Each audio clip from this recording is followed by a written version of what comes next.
Fruits आणि उपवास. बऱ्याच जणी नवरात्रामध्ये फलाहार करतात, फळांवरती पूर्ण 9 दिवस ते उपवास करतात.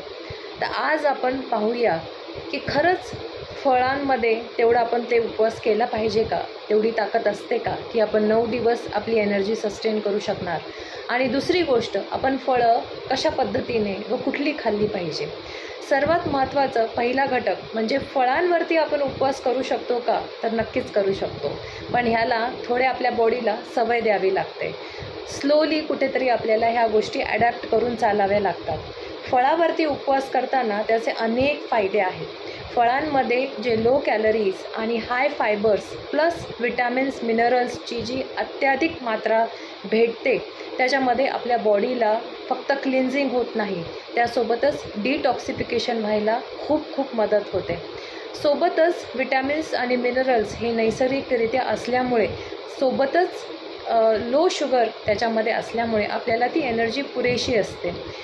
इम्युनिटी जबरदस्त ह्या पिरियडमध्ये वाढते जेव्हा आपण फलाहारावरती असतो, कारण विटॅमिन्स आणि मिनरल्स आपल्याला आवश्यक त्या अँटीबॉडीज आपल्या शरीरामध्ये तयार करून आपल्याला खूप चांगली इम्युनिटी प्रदान करतात. तर हे फळांचे फायदे आपल्या सर्वांना माहिती आहेत. मात्र काही अशा गोष्टी आणि कन्सेप्ट्स आहेत की जे आपण फळांच्या बाबतीत कधी चुकतो. मी 2-3 उदाहरणं देते तुम्हाला, ह्यापैकी कुठलं करेक्ट असेल ते मला सांगा. उठल्याबरोबर जे आपण फळांचं प्रमाण घेतो त्याच्यामध्ये ज्यूस, फ्रूट ज्यूस, जे काही आपला नाश्ता असतो त्याच्यासोबत, किंवा मिल्कशेक किंवा स्मूदीज, हे पहिलं उदाहरण आहे.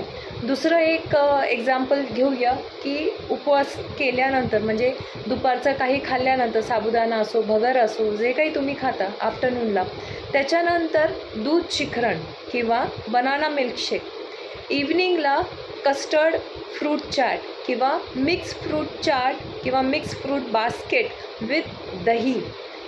हे काही उदाहरणं आहेत मी तुम्हाला इथे देऊ इच्छिते की ह्यातलं तुम्हाला काय वाटतं की कुठलं करेक्ट असेल आणि कुठलं आपल्याला न्यूट्रिशियस असेल. तर हे तिन्ही उदाहरणं अत्यंत चुकीचे आहेत. हे सगळे उदाहरणं ह्यासाठी चुकीचे आहेत की फ्रूट्स हे नैसर्गिक फॉर्ममध्ये ॲज इट इज खाल्लेलं आपल्या बॉडीला फक्त बेनिफिशियल राहत नाही, तर त्यामध्ये आपल्याला जे न्यूट्रियंट्स आणि मिनरल्स पोहोचतात ते आपल्याला मिळतात. ज्या गोष्टीसाठी आपण ह्या सगळ्या गोष्टींचा खटाटोप करतो, जर त्याचं सेवन वेगळ्या फॉर्म्युलेशनमध्ये, वेगळ्या पद्धतीमध्ये, वेगळ्या फॉर्ममध्ये जर आपण घेणार असू तर अत्यंत विटॅमिन्स मिनरल्स तर विसरून जा तुम्ही, मात्र जे विरुद्ध आहार आपल्या शरीराला चालला आहे तर त्याचे दुष्परिणाम आपल्या शरीराला मात्र नक्कीच भोगावे लागतात. तर फ्रूट ज्यूस ह्याच्यामध्ये फायबर्स तर नक्कीच सोडून जातात. प्यायला कितीही चांगलं असलं आणि वरतून साखर असली तरी हे फॉर्म्युलेशन कुठल्याच पद्धतीने न्यूट्रिशियस नाही आहे.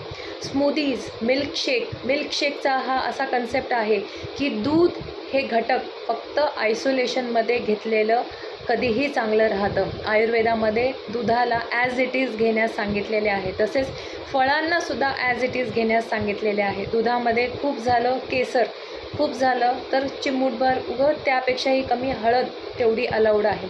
मात्र दुधामध्ये जेव्हा तुम्ही सगळे फ्रूट्स मिक्स करून त्याचं smoothie along with dry fruits आणि खूप काही जेव्हा बनवता, ते मिश्रण आपल्या शरीराला कुठल्याच पद्धतीने फ्रूटफुल राहत नाही. सोबतच जेवणानंतर आपण जे शिखरण घेतो दुधाचं आणि केळीचं, ते अत्यंत घातक राहतं. फ्रूट्समध्ये काही असे एन्झाईम्स असतात की ते एम्प्टी स्टमक जेव्हा तुम्ही फ्रूट्स घेता त्यावेळेलाच ते इझिली गटमधून, डायजेस्टिव्ह ट्रॅक्टमधून पास ऑन होऊन जातात आणि जे काही आपल्याला न्यूट्रिशन मिळतं ते ह्या एम्प्टी स्टमकमध्येच मिळतं. त्याकरिता जेव्हा तुम्ही जेवण करता आणि फॉलोड बाय किंवा बिफोर जेवणाच्या अर्धा तास आधी 15 मिनटानंतर जर तुम्ही एखादं फळ खाल्लं, ते फळ तर तुम्हाला न्यूट्रिशन देणार नाही, मात्र ते तिथेच फर्मेंट होऊन नाही ते गॅसेस तयार करून तुम्हाला ब्लोटिंगचं सेन्सेशन देईल. इव्हनिंगला किंवा कधीही तुम्ही जेव्हा fruit chaat, mix fruit chaat ही जी संकल्पना आहे ती चुकीची आहे, कारण फळांचे वेगवेगळे रस आहेत. त्यामध्ये एक उदाहरण पहा, डाळिंब घ्या, डाळिंबची चव कशी आहे, ॲस्ट्रिंजंट आहे.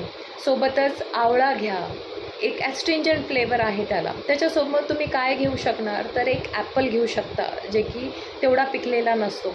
हे 3 फळं सोबत जाऊ शकतात. पियर पण ह्या कॅटेगरीमध्ये जाऊ शकतं. स्वीट फ्रूट्स आहेत ज्याच्यामध्ये तुम्हाला मँगो आहे, केळी आहे, बनाना आहे, सीताफळ आहे, रामफळ आहे, हे स्वीट फ्रूट्स ठरतात. ह्यांचा फ्लेवर, ह्यांचं डायजेशन एका वेगळ्या ट्रॅकवर चालतं. सोबतच आंबट फळं आहेत. आंबटमध्ये स्वीट लाईम म्हणजे मोसंबी आहे, संत्री आहे, आवळा आहे, पायनॅपल आहे, हे वेगळ्या ट्रॅकवर चालतात. सोबतच तुम्ही इतर जे फ्रूट्स घेतात, ज्युसी फ्रूट्स आहेत, वॉटरमेलन आहे, मस्क मेलन आहे, हे सगळे फळं वेगळ्या लिस्टमध्ये राहतात. आणि आपण करतो काय, फ्रूट चाट विथ दही किंवा मिक्स फ्रूट ज्यूस किंवा मिक्स मिल्कशेक, फ्रूट मिल्कशेक, हे जेव्हा घेतो, हे सगळंच रसायन आपल्या बॉडीचं टोटली कोलॅप्स होऊन जातं.